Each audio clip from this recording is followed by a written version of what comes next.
I think this workshop, what we intend to do is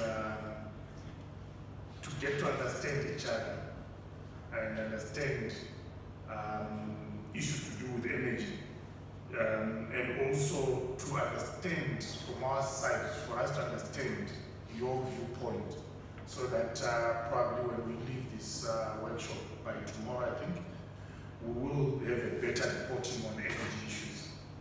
So it's basically an empowering workshop where we want to give you adequate knowledge so that you make informed decisions and your reporters will be more informed. We want to encourage you to participate in this workshop. It's going to be an interactive workshop. It's not one way.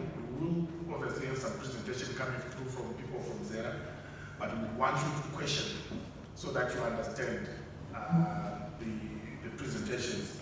We want also to we also want to give you adequate and sufficient knowledge so that you can go there and be our representative. So that when people are talking about issues of energy, and you realize that people are talking from a misinformed position, you can then become our advocate. Yeah. So we want to ensure that when you go back to the society, other than just reporting, when we engage in, because media, you play a very crucial role and people respect you within your communities. So when you talk on issues of energy from an informed position, you will actually be representing us also there. So ladies and gentlemen, I want to welcome you all to our inaugural energy reporting workshop. I understand there's a tour to Togo where you're going to see one of the renewable energy projects, which has been done by one of our most successful IPPs. They've got quite a number of projects running in Manicaland, and the one we are going to visit is currently at 2.5 megawatt, but they are currently upgrading it to become a 10 megawatt solar project. So we hope that with our interaction here and the visit to Togo, we will then capacitate you with skills and knowledge to enable you to report on energy issues from a vantage point. We have previously held breakfast meetings with members of the media, but we've decided that maybe the engagement at breakfast is too short a time. Let's have a workshopping engagement, and with breakfast briefings we used to have, there wouldn't be enough time for us to engage. So now we've created more time so that we can actually interact and engage. And also get some practical skills to continue reporting objectively on the energy sector in general, and specifically also to focus on Zera and our mandate, so that people are not confused, because we find that people expect Zera probably to be the one to be supplying energy. We facilitate the supply of energy, but we don't really play in that space. So we expect that after this workshop, you will be equipped and knowledgeable to distinguish what is our mandate and what is not our mandate. Distinguished guests, there's no denying that energy supply in our country at the moment is suppressed, to be a bit more direct actually.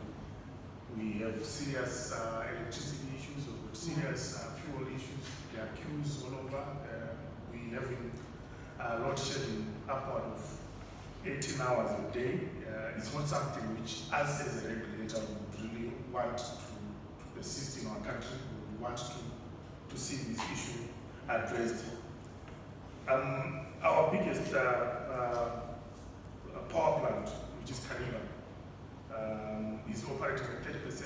Installed capacity is 1,050 megawatts, but we're getting around about 370, 330 megawatts a day, which means we can only get 30% out of that plant.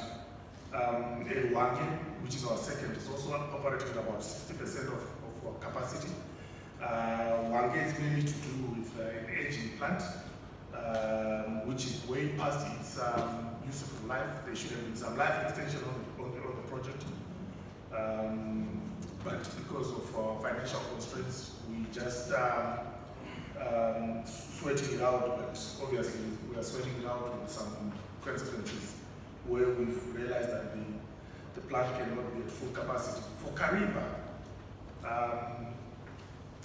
it's mainly to do with water levels at the dam. There's an article I read. Hopefully, if you guys have got your contact details in the register, I can share with you. There's an article I read which was sent by one of our board members about the tragedy at Kariba. In the past, there was a balanced ecosystem within the Zambezi Valley catchment area, right from where the source to Kariba. There were wild animals coexisting with individuals, with human beings. There was vegetation, but when we took over, we destroyed the vegetation, we destroyed the animals, we threw the whole ecosystem off balance. And the result is that the rainfall pattern is lower. The resultant is that the level of evaporation is now happening. That whole catchment area used to lose 10% of the rain. Now it's losing 90%, between 80 and 90%, which means we're only remaining with what used to be lost is what we're remaining with. Which means if you have good rains, you still lose a lot of water through evaporation. So we now need to embrace other alternative sources of energy to alleviate our problems. We have to look at solar in terms of power generation. We have to look at biofuels in terms of fuel.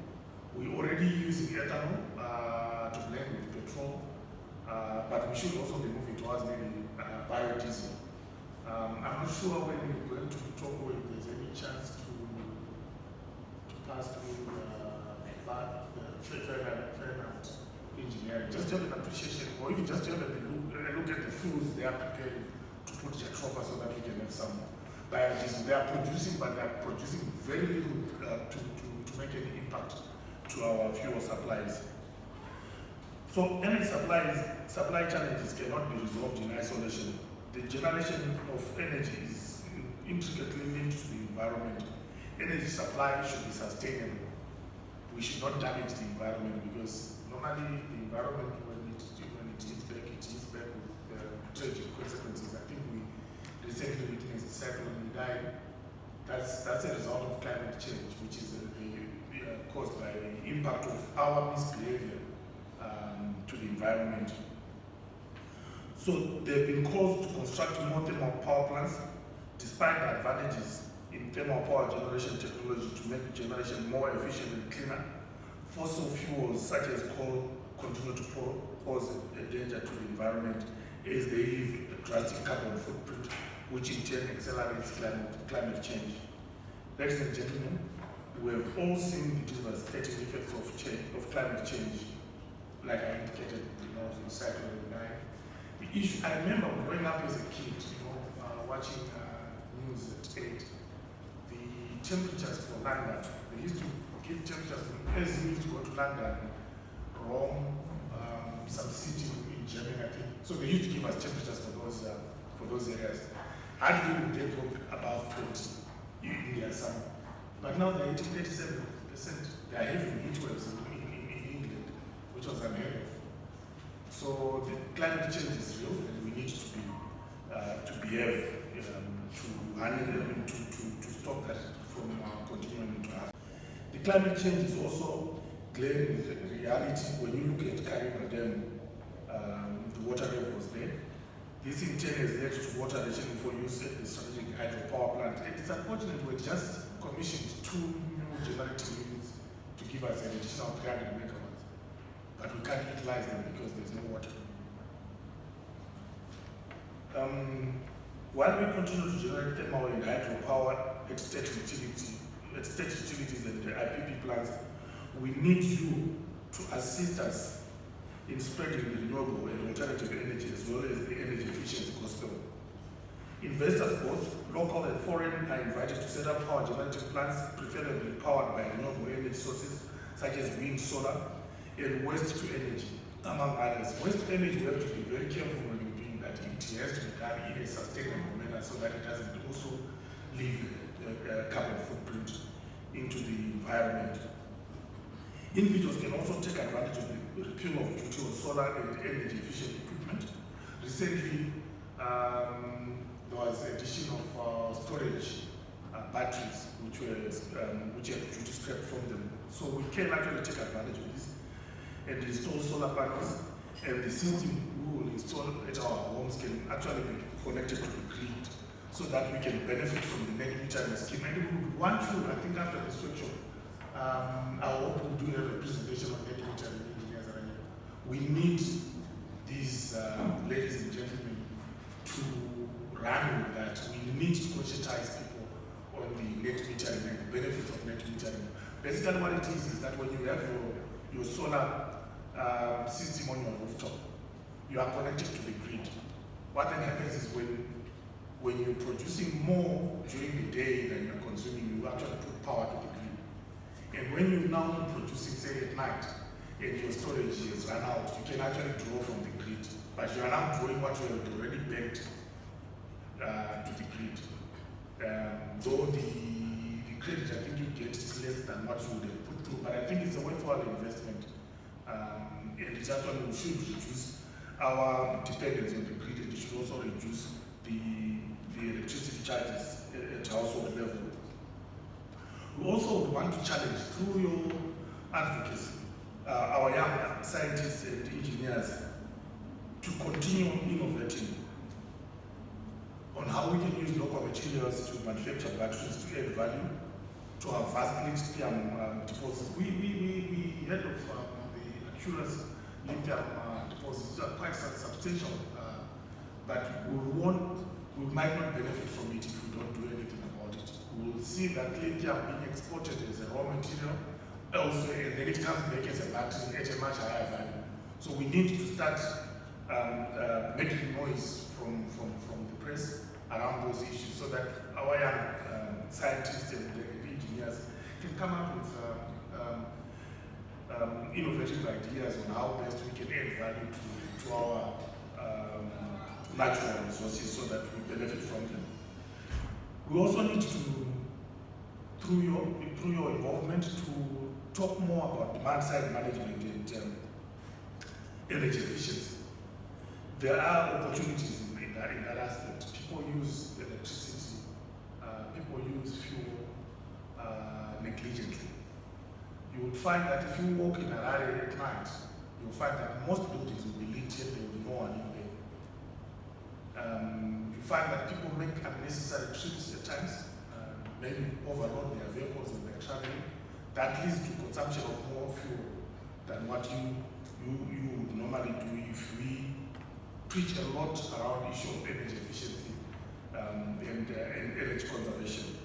If it's consistently in the press, it's consistently in the media out there, people might change their behavior. It's very difficult to change behavior, but I think working together, we can change the behavior of our people, so that we can attain energy efficiency and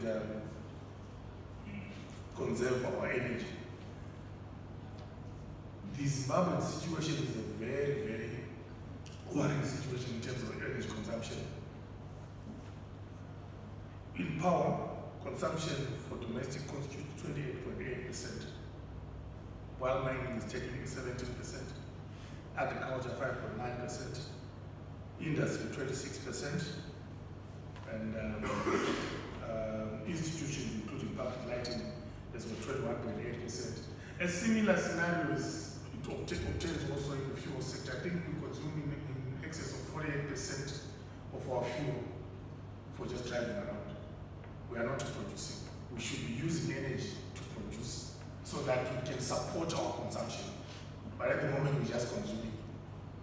If you look at the data book from ZETDC, the bulk of it there used to be consumers.